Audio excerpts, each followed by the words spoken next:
right, so here we are today. We're out on the property. We've got this huge stand of hawthorn berries, or hawthorn trees, and it's a very wonderful medicinal herb, so good for the heart, incredible. It's a food herb. It's amazingly safe. Very few people have any issues with it at all, and you can eat a lot of it because it is a food. Here we go, harvesting hawthorn berries on the property. Perfect timing. It's a beautiful overcast day, so here we are. Hi YouTube friends, I'm Heidi Villegas with Healing Harvest Homestead, and this is going to be a little bit of a different video than I usually do. I'm trying to get my groove back because it's been a little bit since I've been in a YouTube flow, and it's because lots of things have been going on around here. We moved our homestead, we moved our apothecary down in our little small town where we had it in our little cottage, and we are now on one larger property that is housing everything. So stay tuned because I'm going to be doing a tour of the new place, and I'm building a classroom here. My plan is to teach live and in person. Anyway, this video today is going to be about harvesting hawthorn. Now, I've done hawthorn videos before. I love harvesting hawthorn. It's one of my favorite herbs. It's wonderful for the heart, and it's an herb that I take every single day because it strengthens the heart muscle and is so good for circulation. But I wanted to do this video because I don't think I've ever showed you a proper way, for lack of a better word. There's so many ways you can harvest and dehydrate and dry and prepare herbs, of course, because herbalism is very flexible, luckily. But I wanted to show you what I usually do. I think in the last video, which probably was the year before last, I was so busy. I went out and I harvested hawthorn and I just tinctured all the berries and the leaves. And honestly, that was the first time I ever did it that way. And the tincture turned out good. It's a good tincture. However, it's not as powerful at all as my tinctures usually are. So I'm going to show you what I usually do and what I'm doing for this year. And I'm very excited about this because it's very likely we're going to be opening a product shop at some time soon too. We've got just a lot in the works right now. I'm going to turn the camera around and just show you what's going on over here. Here are some hawthorn berries that I've just rinsed off. There are about 5 pounds here of hawthorn berries. They've got some weight to them. They're rather dense little berries. They might have one seed or they might have several seeds. It depends on the species of hawthorn that you're working with. And in my case, I'm working with Craetagus douglasii, and these are black hawthorn berries. These are the ones that grow up into Canada and in the Northwest up here.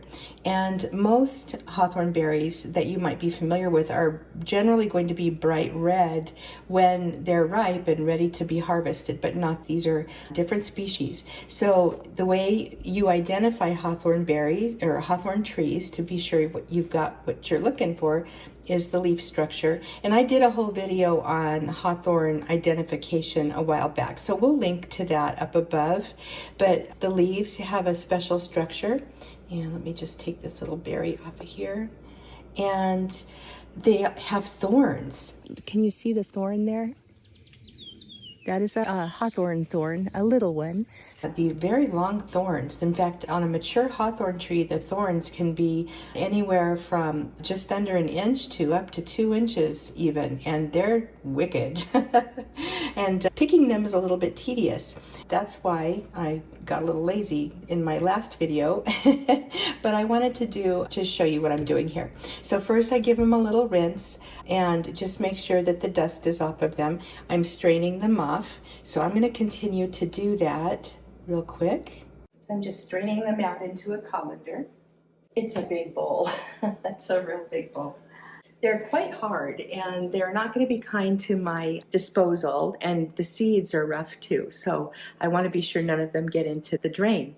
All right, let's go see what I'm going to do next. So now I want to be sure that there's no moisture left on the berries, so I'm simply laying them out to dry. I'm probably going to let them sit out here for a couple of days, and then we're going to go ahead and make our tincture. As you can see, there are a lot of them, and I don't I'm trying to spread them out so that the water can evaporate. Alrighty, we're gonna just let these dry now for a couple of days. Okay, so it's the next day, and the hawthorn berries have had a chance to fully dry, like not dehydrate dry, but all of the moisture is off of the berries now after the rinse. So now I'm going to process them, and I want to get this done pretty quickly. I don't want to wait, because hawthorn berries, like if you buy them from an herb shop, they dry very hard and they're super hard to crush and to break down and everything. Now, in order to powder hawthorn berries, they do need to be fully dehydrated. So this is what one of the berries looks like right now. It's just round and firm and really just nice. And if you bite into it, the flavor is kind of mealy. And again, there's seeds in here. The species that we have contains anywhere between 3 and 5 seeds, it seems, in my experience anyway. So I'm gonna put these all into a big bowl, and I'm gonna get my little crusher dealy bopper and I'm just going to crush them up, because I want the skins to be open for the most part in order to leach out the full benefits of the hawthorn. I love this big bowl because it has a flat bottom, and I can't find these anymore anywhere. I should look on Amazon maybe, but I got these from North 40 several years ago for harvesting, and they're just incredibly wonderful. I think that the bottom of this bowl, the flat part, it's like 12 inches across, so it's a really good size, and you can do a lot with these. I like harvesting my fruits and things that are a little messy in that bowl, because it's metal and it's really easy to clean up. I'm going to go ahead and pick off some of these leaves that, not all of them, the leaves are fine. The leaves actually have medicinal properties as well, so I'm not too concerned about it. It's just when I did that tincture a couple of years ago with the leaves and the berries, I had a lot of leaves. I just put stems and everything there. But like I said the tincture didn't turn out as strongly as I wanted it to. Now, is it ruined? No, it's not ruined, because luckily all you have to do with an herb like hawthorn is to increase the dose. It's very safe to do that with many herbs. In fact, we call that titrating the dosage amount. And what that means is that you're adjusting for the person's size. And that's a wise thing to do if you're an herbalist. Okay, what I've got here now is, I'm not sure what this is for, but it's got a flat bottom, and I really love using this tool. I think it's actually for something in the mixed drink industry, but I don't do those drinks. So basically, I've got this, and the reason I bought this many years ago, gosh, I think I've had this about 15 years now. I probably should get another one if I can find it. But I use it for my sauerkraut and some of my ferments where I want the plant matter to release the liquids. And I have found that if I'm not using my spice grinder and I just want to crush an herb like I am with this hawthorn, this works great. You can see that.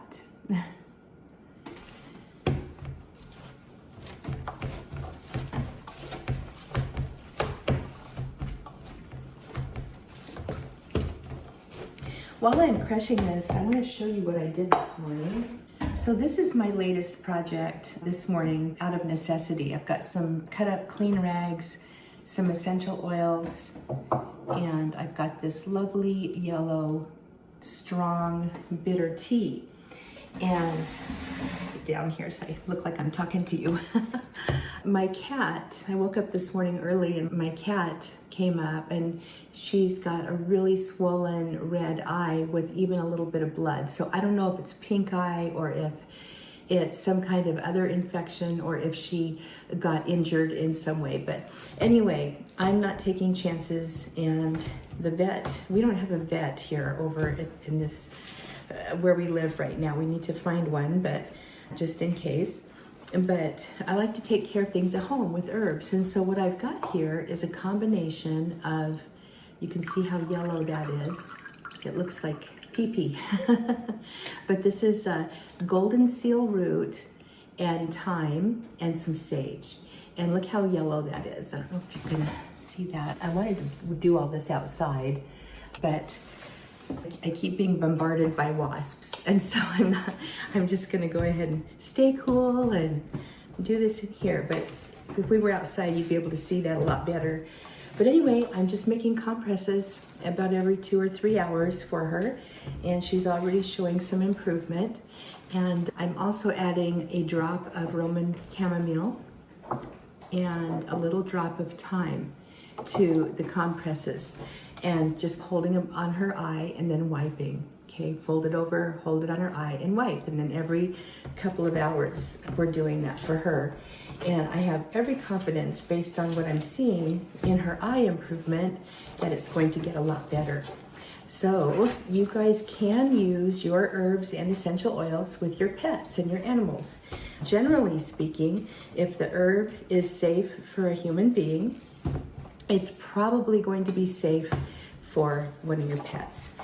That's not always the case, of course. Like, we know that grapes, for example, contain a compound, and it's mysterious because I heard another herbalist say that sometimes the compound in the grapes causes kidney problems and sometimes it doesn't. And I didn't know that grapes were possibly toxic to dogs. And I used to give one of my dogs grapes all the time, like for most of his life. He lived to be 18 years old. Not a lot of grapes. I love grapes, and if I was sitting there eating a grape, I'd let him have one too. And he really enjoyed that. But I have since found that you don't want to give dogs grapes, and so when I found that out, I stopped giving him grapes, and he got a little upset with me when I would be eating my grapes. But at any rate, most of our medicinal herbs are wonderful for our pets too. So here we go. This has got a pretty good crush on. Again, I'm just trying to break most of the skins open. Okay. So I should talk about hawthorn berries for a moment. There's some of the constituents in hawthorn that you want to know about. Hawthorn contains a lot of pectin, the berries. And pectin is that substance in a fruit, usually. A lot of lemons, apples, skins, things like that have pectin. And pectin causes a gel to form. In the case of a tincture, what you need to, I guess I should keep doing this while I'm talking to you. In the case of a tincture, the pectin, it leaches out strongly and globs up the higher the alcohol proof that you're using. And it's not super attractive, and it can actually be a little bit difficult to use. It becomes gelatinous, and you can remove the pectin if you have the patience to do that. Personally, I don't. Pectin's actually pretty good for us most of the time. It's a source of prebiotics and probiotics and has some health benefits, and you can do a little more research on that if you like. But I know when I make my own hawthorn tincture, I tend to use 80 proof alcohol, which is what I'm going to use in just a moment. And I enjoy the thickness of the tincture, and sometimes, and that was actually one of the clues that I had, that the last tincture I made a couple of years ago, where I had all of the leaves and everything in there, because I was not going through this whole process because I just didn't have time. But at that time, and I was being a little lazy. But my big clue, that tincture was probably on the weak side, was there was no pectin in it, and the berries were perfectly fine, and it just didn't become as thick as my other tinctures do. Now, with that said, a lot of herbalists don't like thick tinctures. They will strain off the precipitate, and the precipitate is basically something that leaches out of the solution, and they want a clear liquid. I don't care, frankly. If I'm making it for myself, I want it strong, I want it powerful, and I like all the plant components possible in there, because as you know how I feel about this, our Creator, God, made everything perfectly. Everything in this world that He created is perfect in its own form. And I don't think we should be messing with too much. I really don't. So anyway, I like to use as much of the plant as I can and enjoy the goodness of all of the constituents working together in harmony for my health. All right, so I'm going to go ahead and move to another area here where we're gonna make our tincture. Okay, so here is what the mash looks like right now. All of those little yellow things are seeds, and I'm just gonna leave them in there, so they're not gonna hurt anything. And yeah, you can see it's thick and gooey. So that's the way I want it right now. All right, let's go get this in a jar. Okay, so now we're going to go ahead and finish up the tincturing process for these hawthorn berries. I just want to tell you really quickly, we're in my new classroom. It is not done yet. That's why there's nothing on the walls, but we're going to be putting shelves up, and we're putting in a sink and we're going to be putting in a little stove, and it's going to be a really great place to come learn herbalism in real life as well as here. Okay, so anyway, that's why it's all white. It's just not quite ready yet, but I have no place to do this in the house. So anyway, here's the hawthorn berries that are crushed and gooey and looking good. And the reason they're gooey is because hawthorn contains pectin, which we spoke about a few minutes ago. All right, so in order to make your tincture, we're going to go ahead, and I'm doing the folk method. I'm not standardizing this. I rarely standardize my tinctures, to be honest. With that said, herbs can't really be standardized because there's so many variables in plants, okay, where they're harvested, the elevation, the amount of precipitation, the type of soil. There's a lot that goes into growing plants. So not really super possible to standardize. Now, what I've got here are half-gallon jars. And like I said, we just moved, so we are in the process of still unpacking and finding things. And I wanted to use gallons, but my gallon jars are still packed away somewhere. All right, and so here I'm going to be using about 5 or 6 half-gallon jars for this batch of hawthorn berries, and therefore I've got my 80 proof alcohol. Now, there's debate about whether or not you should use high proof alcohol with the hawthorn berries, or you should use a lower proof like 80 proof, which is 40% alcohol. And again, everybody's got their methods. Personally, the higher proof alcohol, the more alcohol you use, the higher alcohol proof you use, the more it's going to make that pectin glob. And some herbalists and also people who make liqueurs and things like that with hawthorn berries, they kind of like the globbiness because you can scoop it out and then you can get it and strain it and you get a clear liquid end product.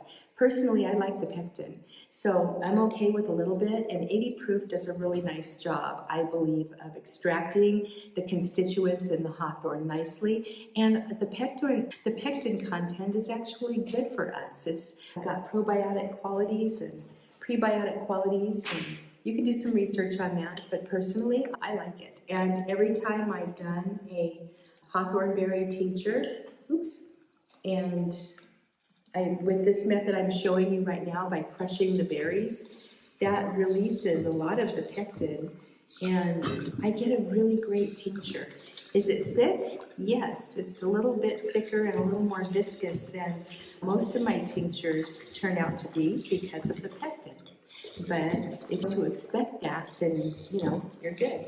If you don't like that thickness, then you can use a higher proof alcohol and scoop it off. All right, I'm going to leave a good amount of headspace here for shaking. I think I'm going to add a little more of the hawthorn berries in here. All right. Take a lid off of this. Put my funnel over here. And this funnel, I love these, you guys. If you're going to be doing tincturing with your mason jars, you want to get a few of these. This is simply a wide mouth canning funnel, and it works amazingly well for scooping your herbs into your mason jars. All right, so then you put your lid on this. Give it a good shake. All right, beautiful. The liquid's already turning purple. When this is done, it's going to be a really dark, beautiful, really delicious, actually, little tincture, which you can actually use as a cordial too, so if you drink those. All right, so I'm just gonna go ahead and finish these up. You saw the process. I'm gonna let these sit for 4 to 6 weeks is the standard amount of time to let a tincture sit and macerate. And then I will check them out, strain them off. I do shake them periodically, especially, I should mention this, since you're working with plant matter that's high in pectin, be sure to give your jar a shake more often than normal because it can stick together and that's not fun. So there you go, there you have it. So this is what I'm doing with the hawthorn berries. Primarily, I'm doing some other things too, and I'm going to be working with the powder as soon as I get some of these dehydrated, and we will show you what we're doing with that. We're going to use the percolation technique. Coming right up. Okay, I will see you later. Stay tuned for more information about live classes and events if you're in the area around here. Or if you just want to come on out and say hi, we're getting ready to possibly be doing some tours. So there we go. Also, don't forget to get your free herbal remedy guide. It comes with a handy cheat sheet. It's 12 pages long and it's really nice to keep in your herbal apothecary or your kitchen for regular home use, and you can get that in the link up there. You can also go to my website, and I have got a ton of free things on my website that you can pick and choose from. All right, I'm Heidi Villegas with Healing Harvest Homestead, and I will see you in the next video. Thank you so much for being here. Please subscribe, leave a comment. If you have any questions, let me know, and I'll see you soon. So my husband just brought in our latest certificates that need to be signed. These are certificates of completion, proving so many hours of herbal education and aromatic education in some cases. So these are students who completed the aromatherapy specialist certification program and the family herbalist certification program that we offer at our School of Botanical Arts and Sciences. You can find that if you go to healingharvesthomestead.com, and I would love to see you inside one of our amazing courses. They're a lot of fun. Our community is like no other. So join us in a course, and here's what the certificates look like. They're lovely. And they're physical, so you can hang them up and frame them. All right.